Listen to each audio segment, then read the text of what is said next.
yang mendirikan puasa, yang melakukan qiyamul lail, yaitu salatut tarawih, juga yang melakukan qiyamul lail di ashrul awakhir, di 10 hari terakhir dari bulan suci Ramadan, kemudian dia menyempurnakan dengan i'tikafnya, maka Allah subhanahu wa ta'ala akan mengampuni dosa-dosanya yang telah lalu.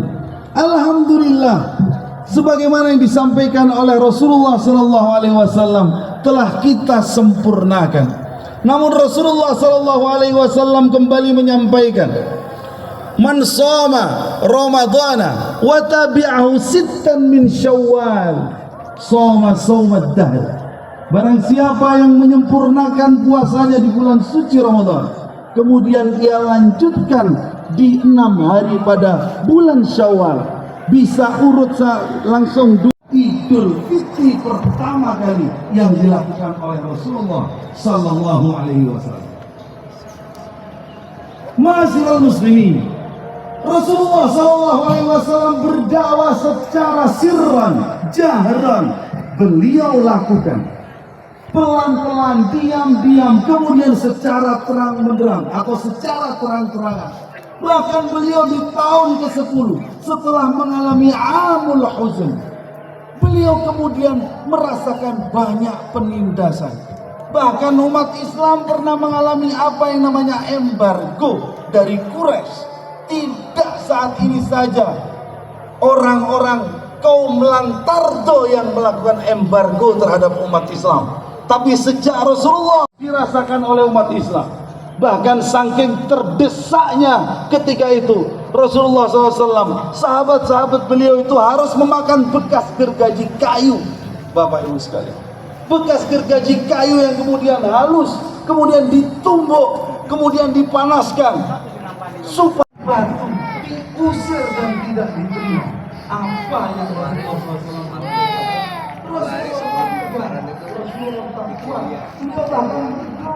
untuk seluruh penghuni atau orang-orang Wasallam ke Madinah karena sudah sangat terdesak.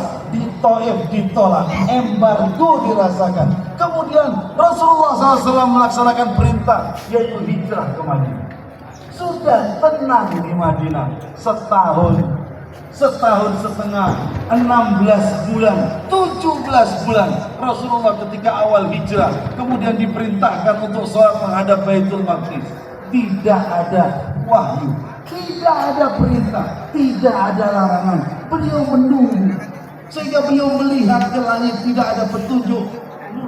Di belakang tardha, "Walli wajhaka syatrul masjidil haram." Ketika pertama datang perintah untuk salat ke Baitul Maqdis, Allah Subhanahu wa taala memberikan ujian kepada orang-orang Yahudi pada hari karena Madinah yang dengan heteronya, ada Yahudi, ada Majusi, ada Nasrani dan lain sebagainya. Itu Allah memberikan petunjuk kepada Rasulullah dan memberikan ujian kepada orang-orang Yahudi. Sudah tadi sholatnya di Ka'bah, kok pindah ke Madinah, ikut-ikutan kita orang Yahudi malah menghadap ke Aqsa. Maka setelah turun perintah, sudah jelas antara mukminun, munafikun atau kafirun. Sudah jelas, mukmin putih, kafir hitam, munafik yang abu-abu. Sudah jelas sebagaimana yang dijelaskan oleh Allah di dalam surat Al-Baqarah. Maka setelah itu, setelah hampir 2 tahun Islam dalam keadaan tenang, orang-orang yang ada di Makkah atau orang-orang Quraisy Makkah melihat umat Islam yang ada di Madinah kok adem ayem saja, kok Rasulullah semakin memberi pengaruh besar kepada umat Islam, masyarakat Madinah, orang-orang Yahudi, Nasrani, paling banyak Nasrani masuk ke dalam agama Islam. Ini umat Islam yang terkumpul dalam sebuah peperangan Badar. Bagaimana bisa 313 pasukan Islam? Karena Rasulullah SAW pemimpinnya langsung saat itu, bersama Rasulullah 314 harus menghadapi 1000 pasukan, harus menghadapi pasukan tanpa persiapan. Kemudian Allah Subhanahu wa Ta'ala memberikan perintah pertama kali melaksanakan ibadah puasa saat itu. Karena pada tahun kedua adalah tahun pertama dilaksanakan puasa. Tahun pertama umat Islam yang ada di dunia, yang ada di Madinah saat itu melaksanakan ibadah puasa. Puasa harus dibayangkan bagaimana kondisi cuaca 50 derajat. Mereka harus berperang menghadapi Quraisy. Kemudian di tengah-tengah umat Islam sedang berperang harus menghadapi 1000 pasukan.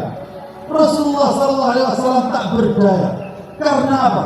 Karena pasukan umat Islam itu terdiri dari menggunakan unta, sehingga tidak ada satu pasukan yang tidak menggunakan tunggangan. Kalau sekarang prajurit yang harus berperang menggunakan tombak tanpa apa-apa harus melawan pasukan yang menggunakan tank, itu ibaratnya, maka susah untuk menang. Di tengah-tengah Islam terdesak, di tengah umat Islam sudah mulai banyak yang menjadi korban, Rasulullah berdoa, kemudian beliau meminta, ya Allah, unsurna ya Rabb, unsurna ya Rabb. Tapi apa yang datang dari Allah saat itu, di tengah-tengah susahnya umat Islam harus melawan Quraisy Makkah dengan jumlah lipatan yang 3 kali lipat, dengan perlengkapan perang mereka yang sangat lengkap, umat Muslim tanpa perlengkapan perang. Malah datang perintah untuk zakat. Di tengah-tengah puasa, di tengah-tengah panas, di tengah-tengah kekalahan, datanglah perintah untuk melaksanakan zakat.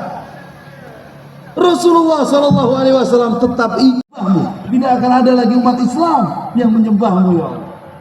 Maka datanglah pasukan Allah, datanglah pasukan yang berlipat-lipat, malaikat yang bersama-sama kita rasakan yang penuh kebahagiaan. Khadijah habiskan hartanya untuk Islam.